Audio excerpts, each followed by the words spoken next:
जी sir, जी sir. Okay, good evening.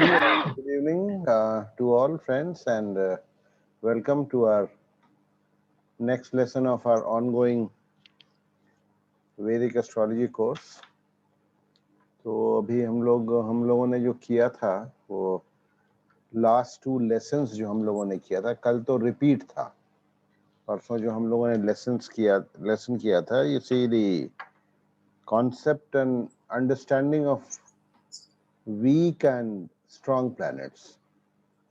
Functional malefic planets and functional benefic planets का concept आप लोगों को समझ में आ गया होगा and how to what is the definition of weak planets and what is the definition of strong planets.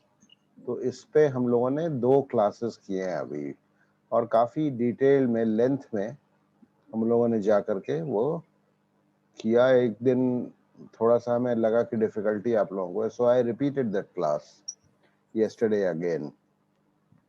Doctor Vijay Kumar, आप तो मिस कर गए वो क्लास ना? Yes, sir. So they were the 2 I think most important classes, the last 2. तो आप उसको video देख लीजिएगा। ठीक sir, right sir.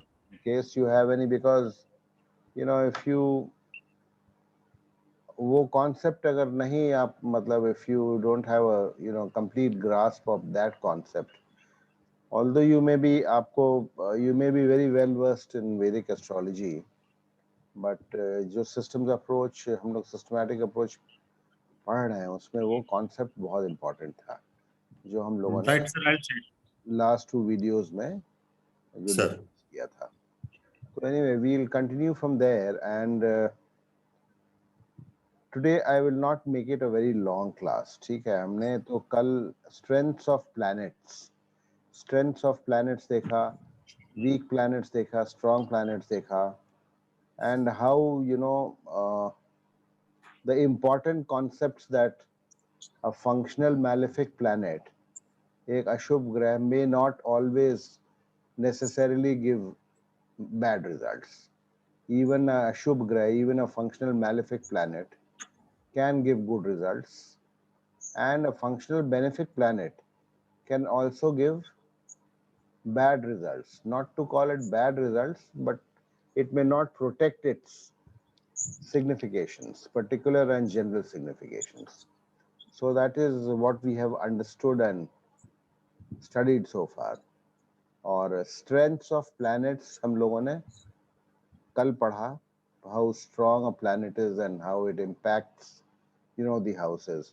So today, going a step further, we will study strengths of planets. हमने देखा कौन सा planet कितना कैसे strong होता है, कैसे weak होता है.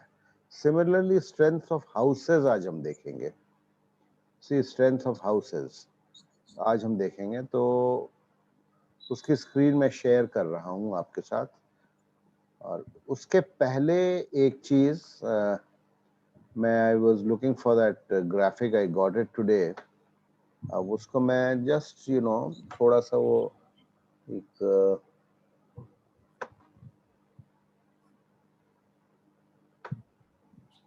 देखिए, जैसा कि हमने बताया था ना, वो हमने एक वो पढ़ा था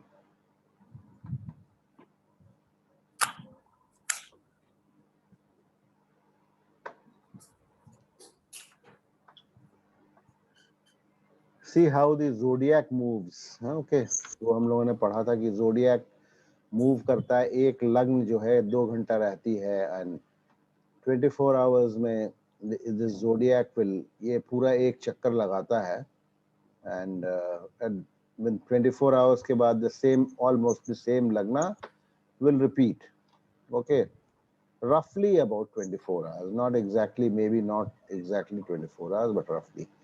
So how the zodiac moves, ये हम लोगों ने this concept we have understood. And similarly, I was telling you all this while that all these planets also, they keep moving. This is what is called transit of planets, या हिंदी में जिसको हम गोचर बोलते हैं। ये प्लैनेट्स भी चलते हैं, ये सारे प्लैनेट्स जो हैं ये यूं एंटी क्लॉकवाइज डायरेक्शन में चलते हैं। ठीक है, except Rahu and Ketu. Rahu, all these planets जैसे sun यहाँ अभी जैसे मान लीजिए फॉर एग्जांपल अभी सन जो है टॉरस में है इस हॉरोस्कोप में, this is the horoscope of India, ठीक है, इंडियन रिपब्लिक का हॉरोस्कोप है ये। सन मान लीजिए यहाँ टॉरस में है, तो एक महीने के बाद सन यहाँ जो है ना ये मिथुन में चला जाएगा, जेमिनी में चला जाएगा। तो सिमिलरली ऑल प्लैनेट्स मूव और उनकी स्पीड्स अलग अलग स्पीड्स होती हैं प्लैनेट्स की। सो आई वाज मैं उस दिन आपको बता रहा था कि स्लो मूविंग प्लैनेट्स कौन से होते हैं, फास्ट मूविंग प्लैनेट्स क्या होते हैं। तो आई जस्ट ये ग्राफिक में ढूंढ रहा था अपने इसमें, देखिए ये हमने स्पीड ऑफ प्लैनेट्स, आप इसको नोट कर लीजिएगा, this you need to know as an astrologer, you should know. The sun stays in one राशि and time for one round of the zodiac। एक राशि ये होती है, कौन सा प्लैनेट एक राशि में कितने कितने टाइम तक रहता है, दैट मीन्स उसकी क्या स्पीड है चलने की।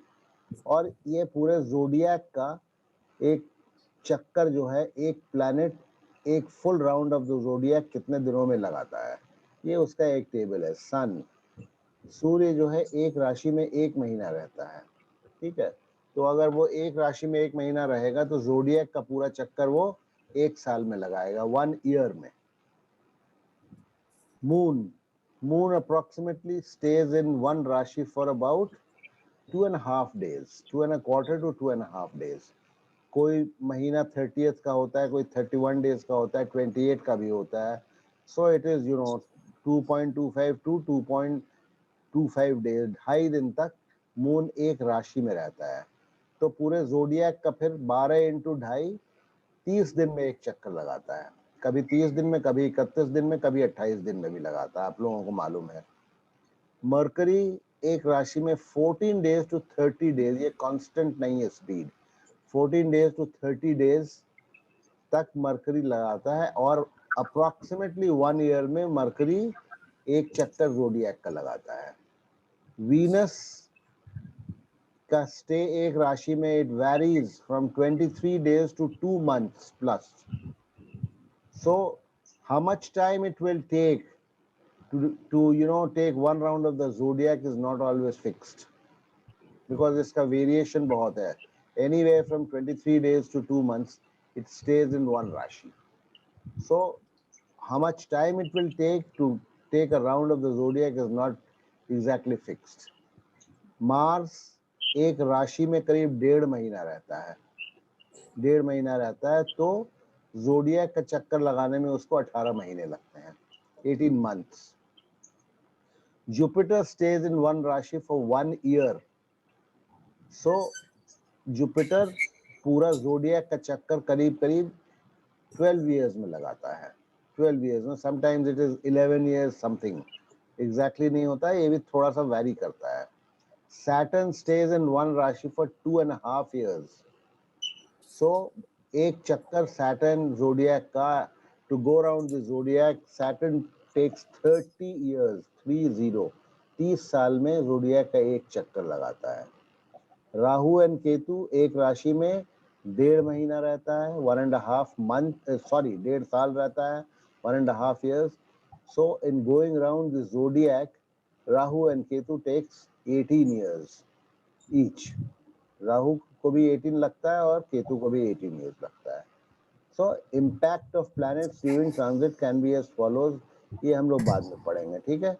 ये भी हमने आपको स्पीड्स बता दिया। When we come to transit topic then we study. अभी मैं अगर आप लोगों को बताने लगूंगा तो there will be unnecessary confusion। So this is a part of astronomy, which forms a part of astrology।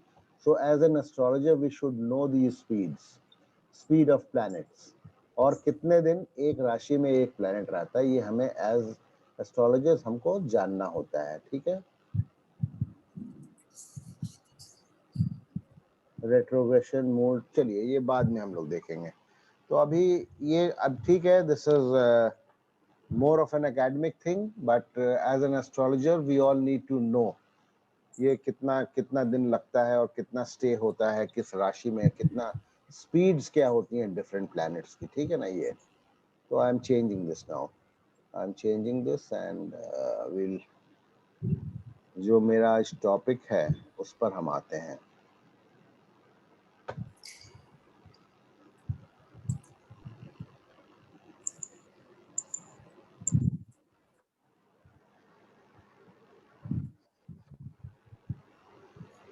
Okay, now this is a prediction techniques हमने शुरू कर दिया है। प्रेडिक्शन टेक्निक्स में हमने अभी इसी हॉरोस्कोप का स्ट्रेंथ्स ऑफ प्लैनेट्स पढ़ा था। ठीक है, कौन सा प्लैनेट हमें कितना स्ट्रॉन्ग या वीक है इस हॉरोस्कोप में, ये हमने पढ़ा था, और उसका क्या इम्पैक्ट होगा। ठीक है, वो कैसा रिजल्ट देगा, रफली हम लोगों ने उसको समझ चुके हैं हम लोग। सो now we have assessed the strength of planets in this horoscope. ठीक है, that was in our last chapter, last lesson, last write up में हमने। तो अभी हम now what do we do to assess the strengths of houses और भाव। जैसे ये 12 घर हैं, तो इनके स्ट्रेंथ को हम कैसे डिटरमिन करेंगे। ठीक है, स्टेप 1 देखिए, somebody is not muted, please mute yourselves. Step 1 देखिए, identify close conjunctions between planets and MEP of houses. Identify all the close conjunctions between MEP and MEP, between planets and MEP of houses. Any planet that is near to the MEP, वो आप identify करके रख लीजिए, कहीं note कर लीजिए। Like MEP इस horoscope का क्या है, 5.5 degrees for all the houses. So any planet that is within 5 degrees of the house that it is situated in, 5 degrees के आसपास अगर है वो, तो उसका इम्पैक्ट उस हाउस के MEP पे होगा।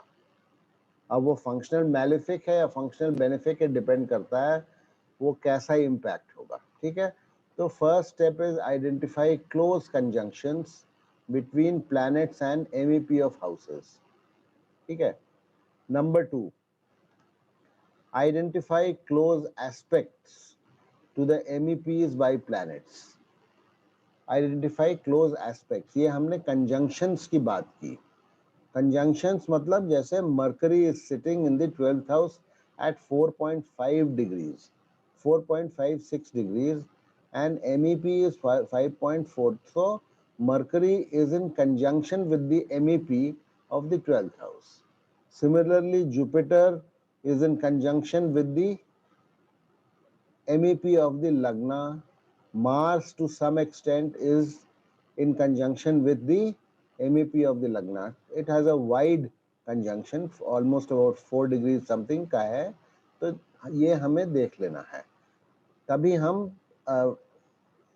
strength of houses तभी हम arrive at कर पाएंगे। Okay, so number 1 is identify close conjunctions between planets and MEP of houses. Number 2, identify close aspects to the MEPs by planets. ये conjunction समझ गए हम। अभी देखिए कि any planet that is aspecting any house, okay, जैसे Jupiter is aspecting the 5th house. Okay, why? Because Jupiter is at 5.59 degrees, so Jupiter will have its 5th aspect, so it is aspecting the 5th house, it is aspecting the 7th house, and it is aspecting the 9th house. ये MEP के को aspect कर रहा है, so Jupiter will have its sway, its impact on the 5th house, 7th house, and 9th house. Check whether these aspects conjunctions are by functional malefic planets or functional benefic planets. Okay, तो क्या देखना है हमें, Jupiter functional malefic है, तो ये 5th house को देख रहा है, 7th हाउस को देख रहा है, एंड 9th हाउस को देख रहा है। तो Jupiter being a functional malefic, ठीक है, अशुभ ग्रह की दृष्टि 5th पर है, 7th पर है, 9th पर है, तो ये इसका खराब इम्पैक्ट होगा 5th हाउस के ऊपर, 7th हाउस के ऊपर और 9th हाउस के ऊपर। अब देखिए मरकरी है, mercury is expecting the 6th house, Mercury is aspecting the 6th house. Why? Because Mercury 4.56 degrees है और इस Mercury का aspect 6th house है because MEP के नजदीक है. But Mercury is a functional benefic planet. It is very weak, but it is a functional benefic planet, so it will have some good impact on the 6th house. Some good impact it will have on the 6th house because it is a functional benefic planet. Okay? And it will have some good impact on the 12th house also because it is a functional benefic planet. It becomes weak because it is sitting in the 12th house. It becomes weak, but जहां तक because functional benefic है तो थोड़ा सा अपना beneficence वो transfer करेगा अपने जहां कंजंक्ट है जिसके साथ और जिस भाव को वो देख रहा है. ठीक है. So like conjunction, this aspect also 5 degrees, sir. Yes or minus? Yes, 5 degrees. Okay. That एकदम बिल्कुल एग्जैक्ट हम आएंगे आगे आपको बताएंगे. अभी आप 5 डिग्रीज मान के चलो. ठीक है. There are some rules that we will study. Okay, now step 4. On the basis of the above steps, decide how strong or weak a house of bhava is. Okay. अभी देखिए quantification of strengths में हम आगे आएंगे. How to exactly quantify what percentage of strength a house or a planet has. उसके formula है वो हम आगे करेंगे. That is some after another 4-5 lessons. We'll do that. Abhi, this is just to get an idea of whether any particular house is weak or strong. If strong, how strong? If weak, how weak? कहने का मतलब है कि if a particular house is weak, तो उसके results जो हैं बहुत अच्छे नहीं मिलेंगे native को इसके life में. If a house is strong, तो उसके results जो हैं उस native को बहुत अच्छे मिलेंगे. ठीक है. Emphasis should be on मूल त्रिकोण भावास. ये याद रखिएगा, important concept in this system of astrology. Emphasis should be on the मूल त्रिकोण भावास. Non-मूल त्रिकोण भावास are only impacted if they are very closely impacted by FMPs. इसका क्या मतलब है? देखिए, non त्रिकोण houses जो है ना, उनका बहुत ज्यादा importance हम लोग systems approach में नहीं देते हैं. जैसे ये लग्न है, लग्न में के ऊपर जुपिटर का एग्जैक्ट कंजंक्शन है, तो इसीलिए it spoils the lagna. Had Jupiter been only sitting here but away from the mid point and Mars sitting here but away from the mid point by more than 5 degrees, तो आप देखते हैं कि इस जातक के जिंदगी में फर्स्ट हाउस रिलेटेड प्रॉब्लम्स या खुशियां या जो भी first house related, exactly this first house would not have bothered the native. This is one of the findings of the systems approach. Only if it is impacted badly by some functional malefic, तो मूल त्रिकोण राशि, non-मूल त्रिकोण राशि plays a role in the life of the native. Otherwise, it doesn't really play a role.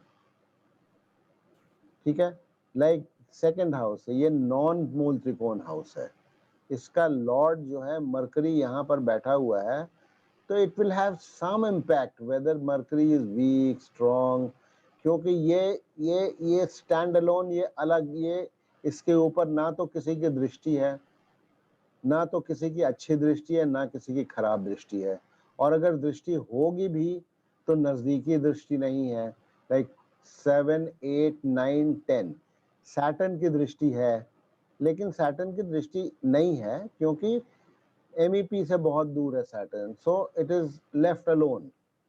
तो इसका बहुत ज्यादा इम्पैक्ट जो है ना, सेकंड हाउस का बहुत ज्यादा इम्पैक्ट इस नेटिव के लाइफ में नहीं होगा. कहने का मतलब ये नहीं है that second house does not have a role to play. आप यूं समझिए, you understand it like this so that you don't get confused, especially as all of you know, आप लोगों को ट्रेडिशनल एस्ट्रोलॉजी सभी को थोड़ी थोड़ी आती है, थोड़ी थोड़ी नहीं, आप लोगों को, बहुत लोगों को बहुत अच्छे से आती है. सिस्टम्स अप्रोच में क्या है, इसको यूं समझिए, जैसे ट्रेडिशनल एस्ट्रोलॉजी में मैरिज का मेन कारक भाव 7th हाउस होता है. Am I right? Am I Yes, right? sir. ठीक है, Yes, sir. मैरिज का मेन कारक भाव 7th हाउस होता है। सिस्टम्स अप्रोच में देखिए ना, फॉर दिस एग्जांपल ये टॉरस टॉरस नेटिविटी में 7th हाउस में कोई भी मूल त्रिकोण राशि नहीं है। यहां पर स्कॉर्पियो लग्न है। Scorpio is a non mool त्रिकोण राशि। ये क्या हो गया, एक मिनट,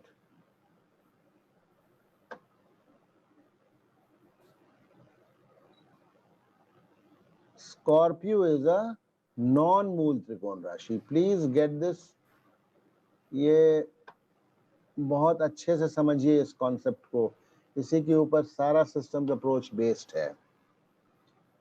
तो नॉन मूल त्रिकोण राशि अगर यहां बैठा है तो 7th हाउस रिलेटेड मैटर्स जो है ना, 7th हाउस रिलेटेड मैटर्स, हम इसका लॉर्ड कौन है, इसका Lord Mars. Mars. 7th house related matters हम मार्स से नहीं देखेंगे। कहने का मतलब 7th हाउस से हम नहीं देखेंगे। If there is no मूल त्रिकोण राशि, that we will study later when we come to marriage, just to explain to you, मैं आपको समझा रहा हूं कि इस नेटिविटी की, इस नेटिव की शादी रिलेटेड, शादी कब होगी, कैसे होगी।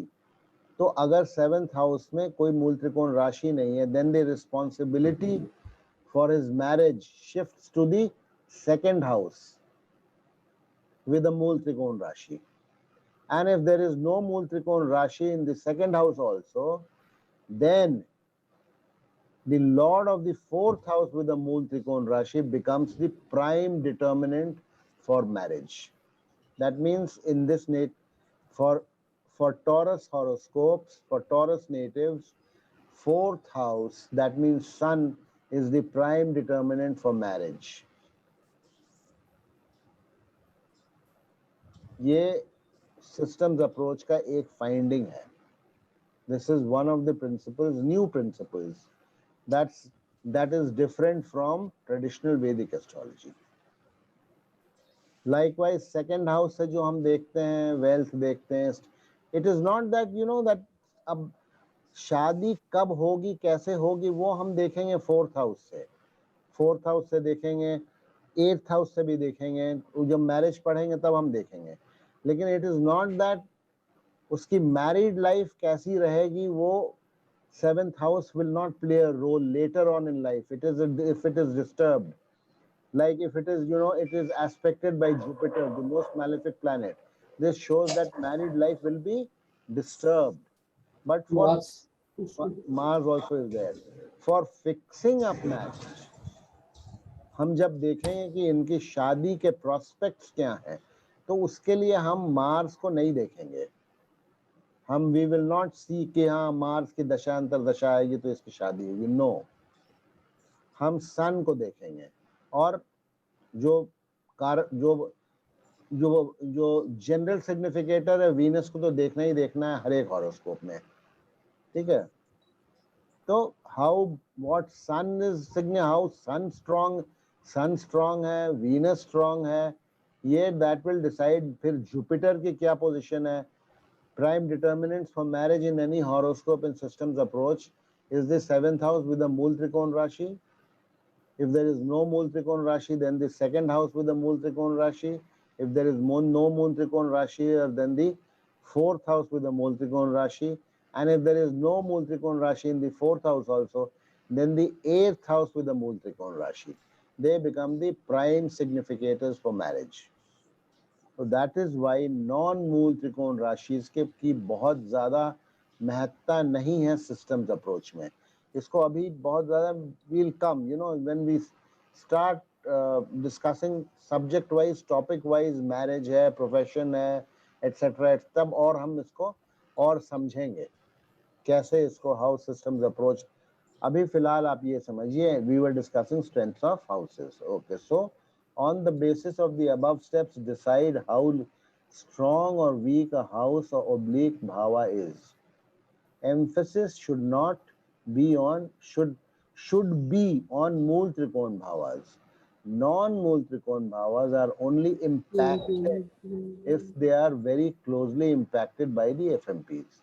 We will understand this later. Okay, now first house iska dekhiye. First house is spoilt by the close conjunction between its MAP and Jupiter, the most malefic planet. To a certain extent, also spoiled by the conjunction of Mars. So first house is pretty weak. Okay. Second house, its Lord Mercury is in infancy in the 12th. It does not really matter. It is not that it does not matter at all, but it does not really matter. Its Lord Mercury is in infancy in the 12th house, and its Mool Trikon Rashi in the 5th house is also spoiled by the malefic aspect of Jupiter, the MM. The house is spoiled, but as it is a non-Mool Trikon house, it does not have a great bearing on the horoscope. Third house, देखिए, third house is the Mool Trikon Rashi. Its Lord Moon is in old age. Hence, the house also becomes weak to an extent.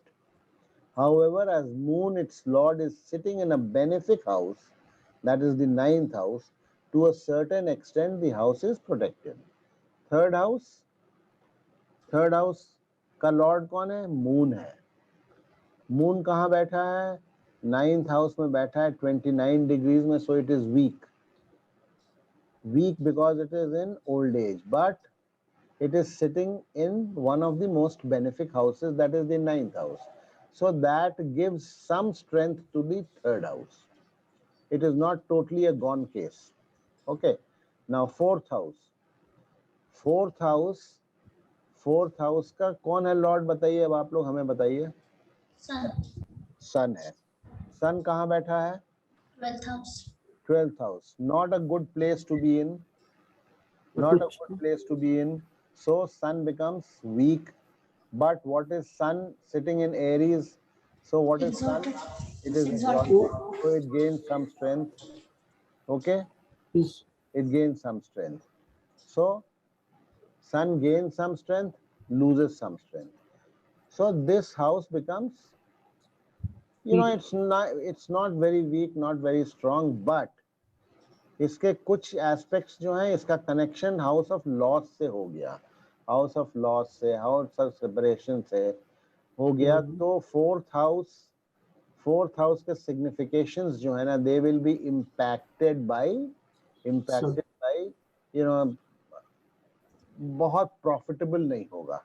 ठीक है, profitable नहीं होगा, या इसका significations इसको easily achieve नहीं होंगे, easily achieve नहीं होंगे. So we can say here 60% loss, 40% gain. That we will come, वो आएंगे हम. That we will come when we study how to quantify. अभी ना आप मतलब हरीश जी बोल रहे हैं क्या? अमित बोल रहा हूँ सर. ठीक है. तो अभी उसमें मत आइए, अब 2-3 क्लास रुकिए ना, सब आ जाएगा. Yes sir. Yes. Just wait for.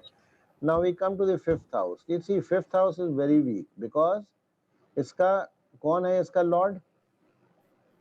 Sir, Lord is Mercury. Mercury is in infancy and sitting in the 12th house. Okay. And also Jupiter is aspecting with. Yeah. One by one.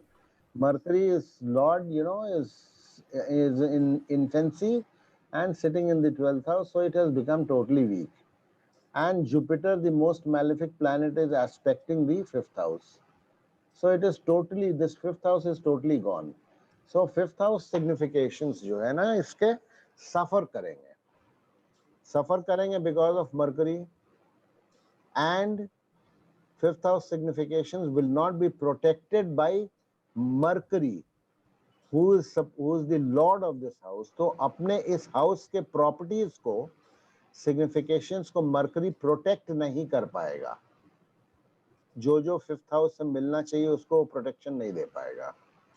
ठीक है. 5th house से जैसे children को देखा जाता है, speculation को देखा जाता है, और भी बहुत सारी चीजें हैं. तो 5th house के सिग्निफिकेशंस इनके सफर करेंगे. ठीक है.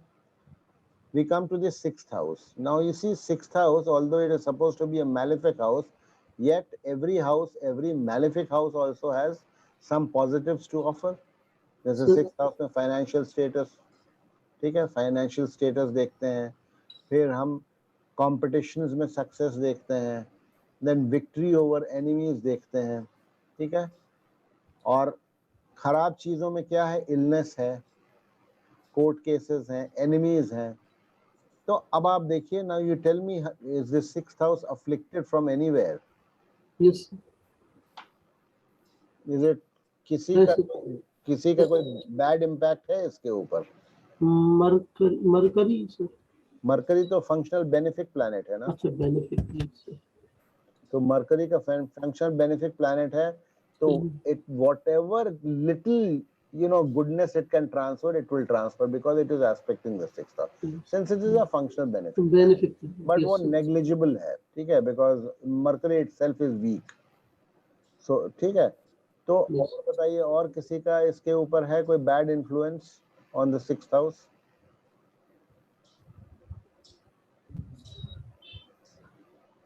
Any bad influence? नहीं, इसका लॉर्ड कौन है? Lord is Venus. Venus, Venus. Venus कहाँ बैठा है? 11th house. 11th. वीनस के ऊपर किसी भी फंक्शनल मैलेफिक प्लैनेट का कोई इम्पैक्ट है? No, sir. वीनस पाइसेस में है, तो पाइसेस में क्या होता है? Venus Exalted. exalted होता है। Although it is a functional malefic planet, yet it is in 100% strength. So 6th house has got 100% strength. That means illness वगैरह से जो है इनको काफी प्रोटेक्शन मिलेगा, और वीनस अपने दशा अंतर दशा में फाइनेंशियल स्टेटस को प्रोटेक्ट करेगा, बूस्ट करेगा, इम्प्रूव करेगा, ठीक है। सो 6th house is very strong. Now come to the 7th house. Non mool त्रिकोण हाउसेस हमने बोला था, इफ दे आर, यहाँ पर लिखा है, if they are impacted by functional malefic planets by conjunction और बाय क्लोज कंजंक्शन और by close aspect, then also then only the native suffers, then this comes into play during his life, not for fixing up marriage, but for defining the quality of his married life. It is very, very badly impacted by Jupiter, the most malefic planet. से 7th house एकदम जो है expected है, 10th भी malefic है, ये sorry Mars भी malefic है, तो मार्स से उतना तो नहीं इम्पैक्टेड है, मार्स से उतना इम्पैक्टेड नहीं है, बिकॉज ये वाइड है, 6 डिग्रीज और 4 डिग्रीज का एस्पेक्ट है, बट जुपिटर से ये एस्पेक्टेड है, so this is bound to have some upheaval in his 7th house significations, the main signification being marriage and partnership, all the persons that you deal with, etc etc, तो इनके married life में upheavals दे सकता है, so it is weak. Okay, come to the 8th house. 8th house का lord कहाँ है?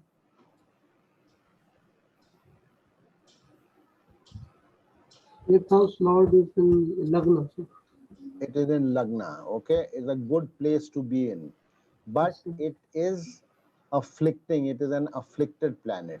Yes, sir. It is afflicting the Lagna very badly. So, if a functional malefic planet is either afflicted or afflicting, it becomes weak.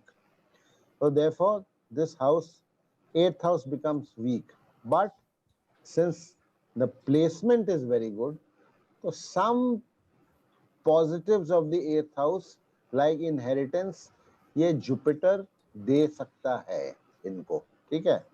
So, but overall, it is weak. ये 1st house और 8th house का connection accidents भी देता है, serious बीमारियां भी देता है, prolonged बीमारियां भी देता है। तो ये accidents भी देगा और दिया, prolonged बीमारियां भी दिया, but चूंकि इनका वीनस जो है 6th हाउस का लॉर्ड, इलनेस का लॉर्ड बहुत स्ट्रॉन्ग है, तो ये इनको निकाल देता है, इनको ज्यादा सफर नहीं करने देता है। Come to the 9th house. It's a non mool trikon house, ठीक है, non mool trikon house. not very badly, oh sorry, it is badly impacted by Jupiter.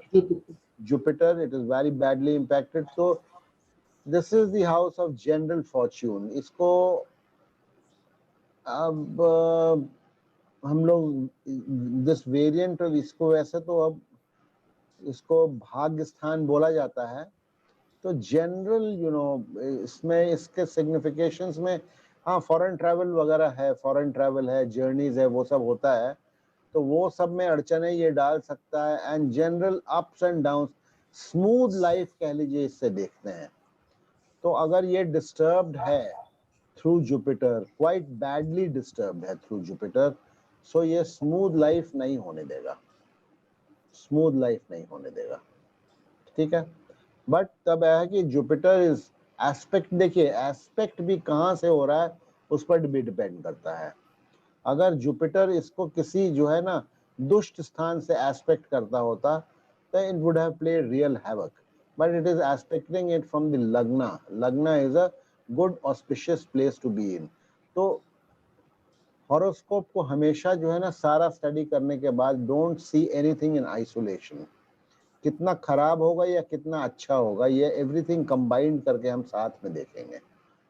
चलिए, तो 9th house is not very good. What about the 10th house, the house of profession?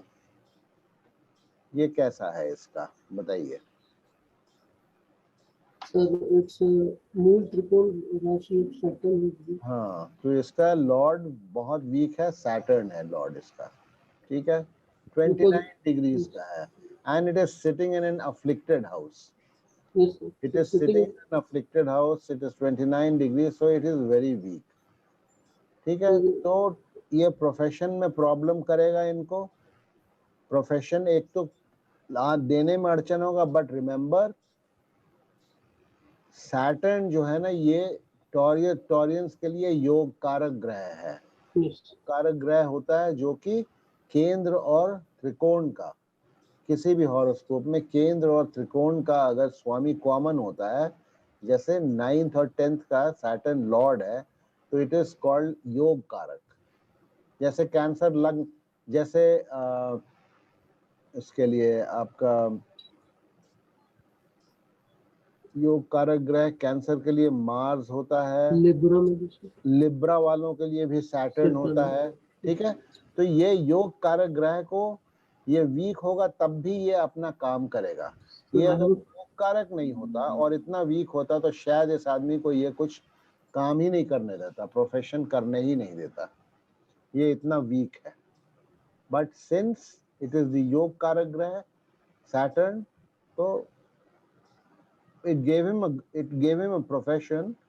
He could go up to a certain level, didn't go up very high, and then he had इनको बहुत problems आई, बहुत problems time to time इनको problems आई.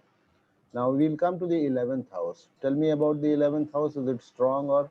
हालांकि it is a non-मूल त्रिकोण house, but it is very strong because Venus is sitting there, and we have talked about Venus. इसका Lord को हम नहीं देखते हैं. नॉन मूल त्रिकोण हाउसेस के लॉर्ड्स को हम जनरली नहीं देखते हैं. आप चाहिए तो थोड़ा सा आपने जो पढ़ा है आप देख सकते हैं, जुपिटर से आप इसको कोरिलेट करते हैं, but Jupiter is not having a very, कोई बहुत ज़्यादा इस पर इम्पैक्ट नहीं करेगा. नॉन मूल त्रिकोण जैसे हमने यहाँ भी बोला था, इस पर मरकरी बहुत ज़्यादा इम्पैक्ट नहीं करेगा. हाँ, नॉन मूल त्रिकोण हाउसेस जो अफ्लिक्टेड है बैडली बाय जुपिटर, जैसे यहाँ बैठा हुआ है और इसको ये कर रहा है, इसको ये एस्पेक्ट कर रहा है 7th हाउस को, और लग्न में बैठा हुआ और 9th हाउस को एस्पेक्ट कर रहा है, तो these houses are impacted. These houses are impacted. But non-मूल त्रिकोण rashis that are not impacted by functional malefic planets, they will not have a very big role to play in the life of the native. ठीक है. तो यहाँ ये ठीक है, but because Venus यहाँ बैठा हुआ है तो it is, you can generally consider it to be strong because Venus exalted है, and we have already studied the strength of Venus. Now we come to the 12th house. 12th house के भी देखिए कुछ positives होते हैं. ठीक है. There are 2 functional benefits sitting here. देखिए फंक्शनल बेनिफिट जब भी किसी आय में आएगा, ये याद रखिए, ये खुद तो वीक हो जाते हैं, यहाँ आते हैं तो any planet sitting in 6th 8th और 12th they become weak by virtue of sitting in 6 8 and 12, but since they are functional benefic planets, they will carry some goodness of theirs, they will transfer some goodness of theirs to this house, especially if they are impacting the MEP. Sun is not impacting the MEP, Mercury is impacting the MEP. तो mercury की जो भी थोड़ी बहुत negligible है goodness, but कुछ goodness transfer करेगा mercury, ठीक है। एवरी प्लैनेट कितना भी वो वीक होगा, कुछ गुडनेस अपनी ट्रांसफर करेगा, but overall it will be called weak, not very weak, weak. Because not very weak, why? Because Mars again, Mars जो इसका लॉर्ड है, it has a good placement. Placement का बहुत इंपॉर्टेंस है एस्ट्रोलॉजी में, ठीक है। स्पेशली अगर आप केपी एस्ट्रोलॉजी पढ़ें, आपको मालूम है that you know the occupant is stronger than the Lord. KP का एक जो है ना वो प्रिंसिपल, वो इसमें भी हम लोग मानते हैं। तो Mars sitting in this house, so 12th के कुछ अच्छे रिजल्ट्स मिल सकते हैं इनको, बट ओवरऑल हम बहुत स्ट्रॉन्ग नहीं कहेंगे, बिकॉज मार्स भी थोड़ा सा जुपिटर से थोड़ा अफ्लिक्टेड है। जुपिटर मोस्ट मैलेफिक प्लैनेट से 4 डिग्री का अफ्लिक्शन है। So to some extent 12th house becomes weak, but not very weak. See now the irony in this horoscope, अगर आप इसको now if you take a bird's eye view overview, is that you know इनके जो दुष्ट स्थानास हैं, दुष्ट स्थानास हैं 6th house, 8th house and the 12th house, they are relatively stronger than the some of the benefic houses like the 4th house, like the 10th house. ये है, this is an irony, this is a very interesting aspect of the systems approach. और इस horoscope का जब हम quantification of strengths करेंगे, तब आप देखेंगे इसके क्या स्ट्रेंथ्स निकल करके आते हैं। फंक्शनल मैलेफिक्स के स्ट्रेंथ इसमें ज्यादा निकल के आएंगे, फंक्शनल बेनिफिट से ज्यादा निकल करके आएंगे। So this is how we go about it. अब ये मैं इसको पढ़ देता हूँ। फर्स्ट हाउस स्पॉइल्ड बाय, ये पढ़ लिया था हमने, ठीक है। Third house its lord is moon is in old age, ये भी पढ़ लिया था। Fourth house its lord sun is exalted, so good, fourth house की बात कर रहे हैं। But sun is in the 12th house, so it loses strength. It is widely aspected by the functional malefic planet Mars. ये कुछ गलत लिख दिया है। It is widely aspected from Mars. So again some back. Oh no, sorry. Fourth, yes. Fourth house is, it is widely aspected. Fourth aspect है ना, 1 2 3 4. It is widely aspected by the functional malefic Mars. So again some bad impact. So fourth house is बीच का. You can say it's not very weak, it's not very strong. It will give some good results, but overall थोड़ा weaker side में इसकी leaning है. Fifth house is a gone case. Its Lord Mercury is in infancy in the 12th house, so weak on both counts. It is aspected by the most malefic planet with an exact aspect, so thoroughly spoiled, and the results of the 5th house cannot be expected to be positive. 6th house, Venus, its lord is exalted, placed in an auspicious house. The 11th house, it is not aspected by any malefic, nor does its lord Venus receive any bad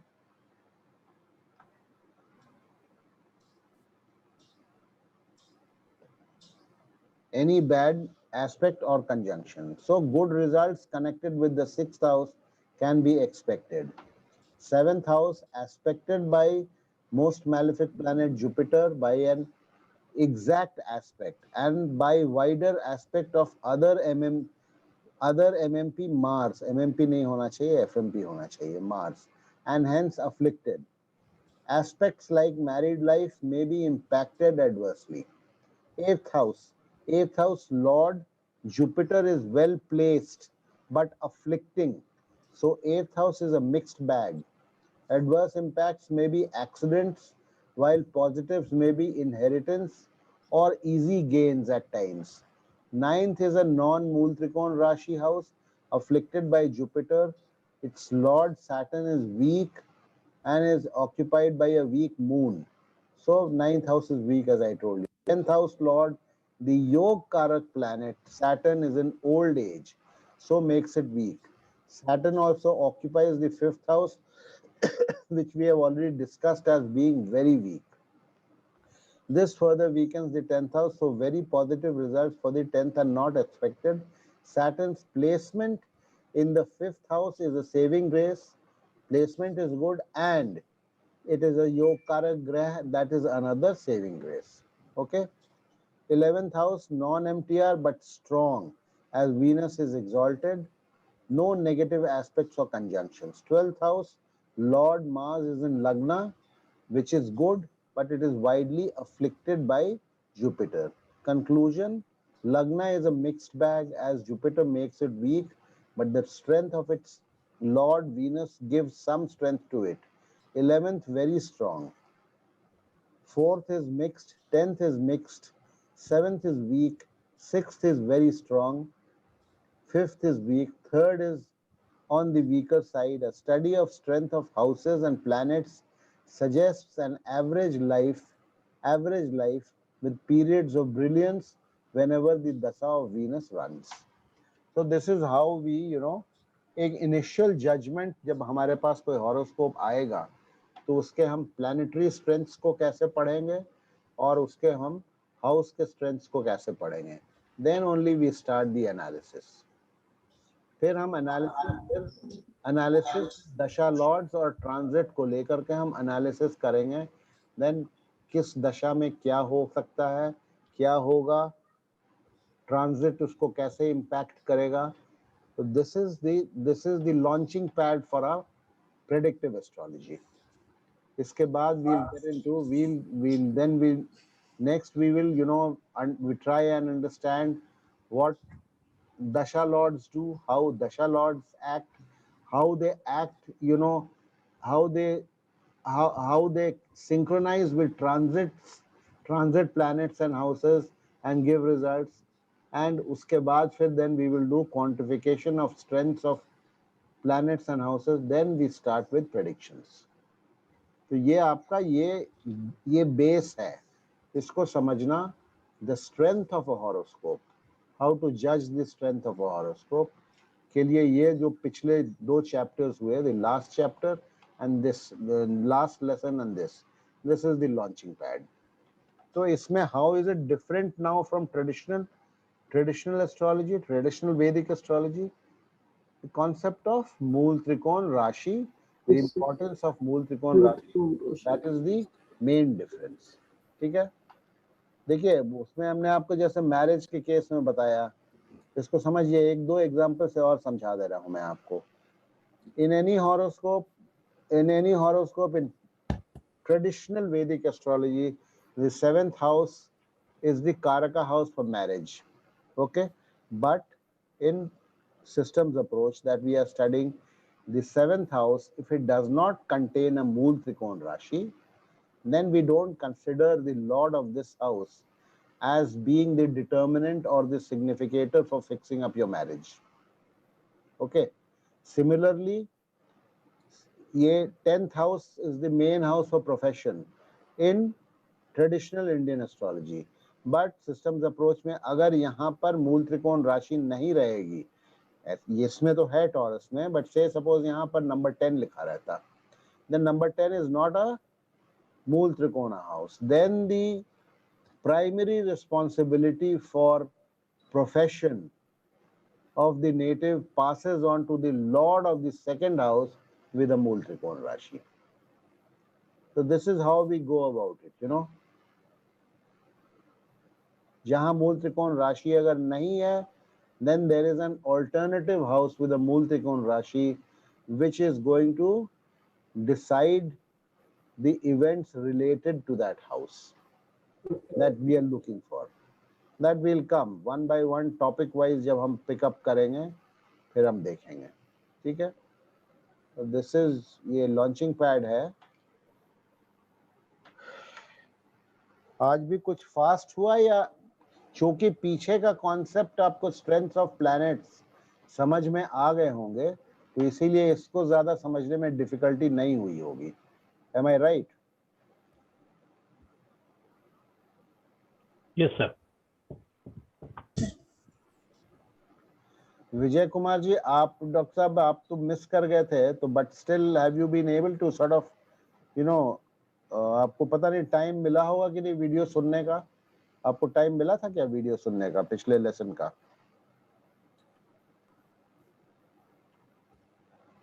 mister Vijay Kumar, are you there?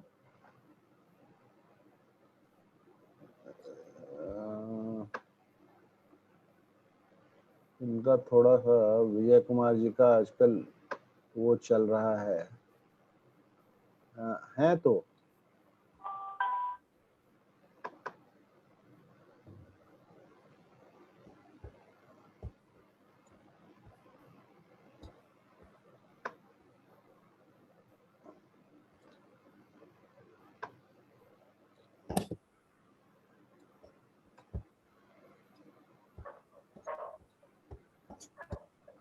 Mr. Vijay Kumar, can you hear me?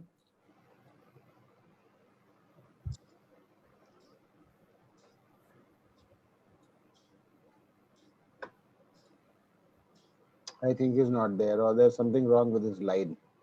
Anyway, तो आप लोग बताइए, ये कुछ समझ में आ गया आप लोगों को या कुछ प्रॉब्लम है इसमें?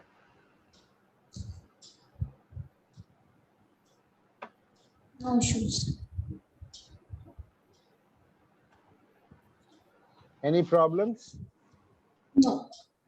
Any confusion? Any problems? Looks okay, sir.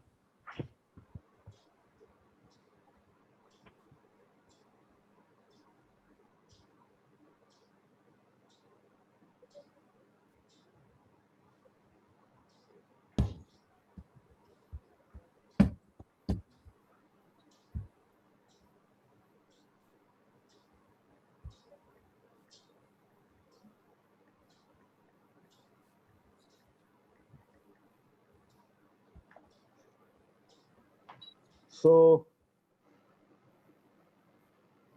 इसके आगे आज करें थोड़ा सा या यहाँ पे रोक दें? ठीक है सर, आज इतना। हाँ, ठीक है, इतना ही सर आज। क्या बोल रहे हैं? इतना ही ठीक है सर आज। इतना ठीक है। आप भी थके सर? नहीं, मैं नहीं थका हूँ। मेरा तो मटेरियल तैयार है यार।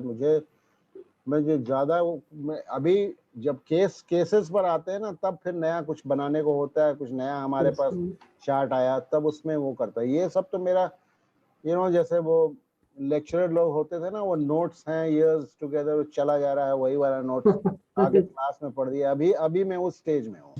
तो फिर जब केसेस में आऊंगा तो नए केस आते हैं, उसमें मुझे करना है। एक्सेप्ट मेरा फर्स्ट 2 बैचेस में इसमें हमको मेहनत करना पड़ा था, अदरवाइज ये सब मेरा तैयार किया हुआ है। मैं देख रहा था विजय कुमार जी नहीं हैं, because he had missed 2 classes. तो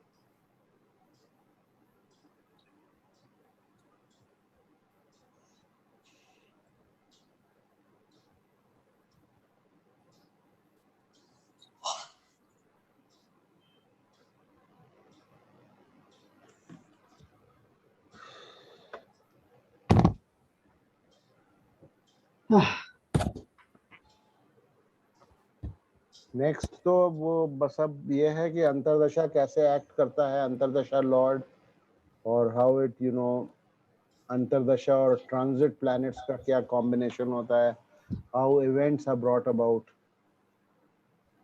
वो देखना है। एंड फिर क्वांटिफिकेशन ऑफ स्ट्रेंथ करेंगे, फिर then we will start topic wise. Longevity से स्टार्ट करेंगे, फिर देन प्रोफेशन है, देन मैरिज है, जो होता है एस्ट्रोलॉजी में।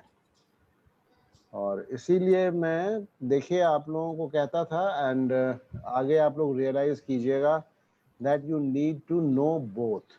You need to know traditional astrology, specially the systems approach, because this is very simplified. इसमें बहुत सारे कॉन्सेप्ट्स जो है ना, वो रिसर्च होने के बाद इसमें कुछ हटा लिए गए हैं, कुछ ऐड किए गए हैं। most of the, most of Ashtak Varg, and then that concept of yogas, there are thousands of yogas, वो सब हटा लिया गया है. Concept of yogas, that term yoga has been removed. The concepts are still there. What is yoga? क्या है? Yoga क्या है? Two or more planets acting in tandem, in conjunction, or by aspect. That is what is a yoga. That is. तो blindly yoga को जैसे लिख देते हैं कि नैनी हॉरोस्कोप बुध आदित्य योग होगा तो ऐसे होगा, वैसे नहीं होता है ना. बुध आदित्य योग तो हर एक हॉरोस्कोप में ऑलमोस्ट रहता है. सन और मरकरी तो करीब करीब साथ में होते हैं. सर एक क्वेश्चन था सर. हाँ बोलिए.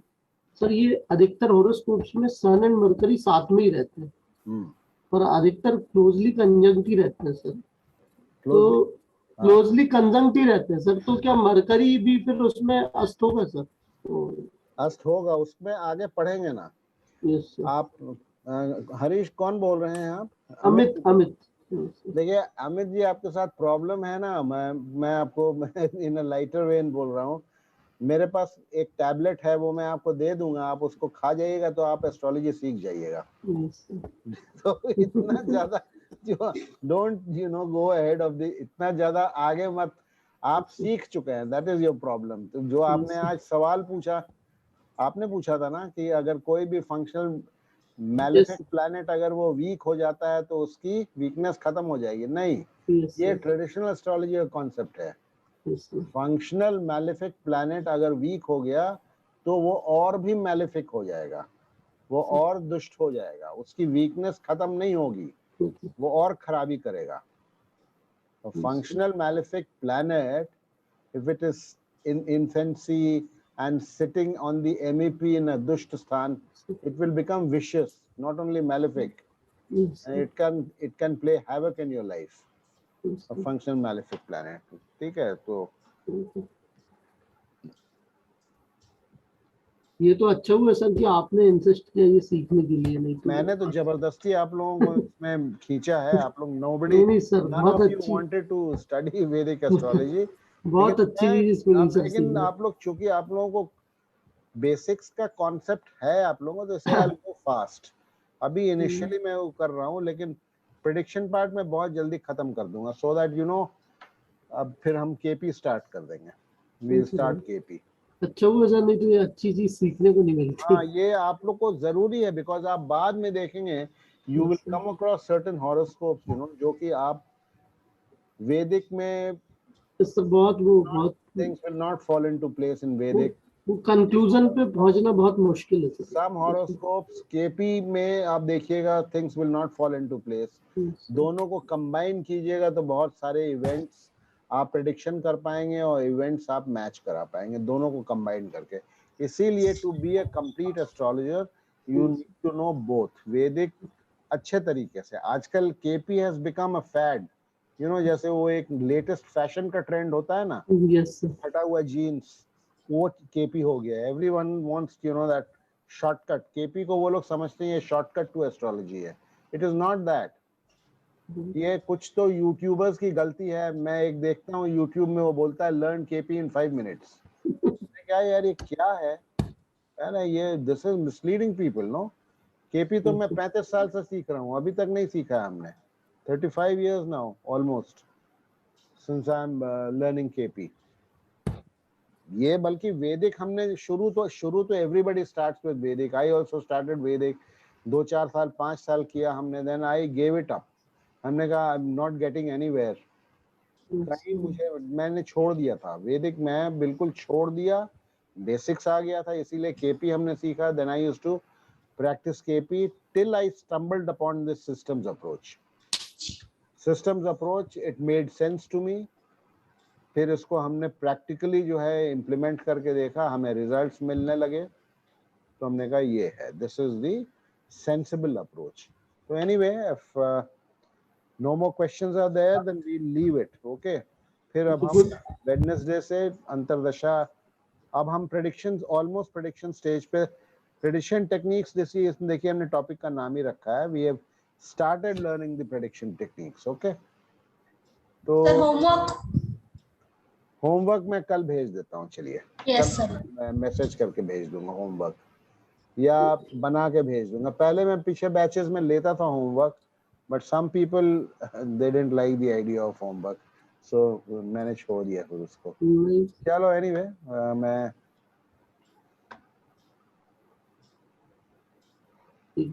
Good night sir. हाँ हाँ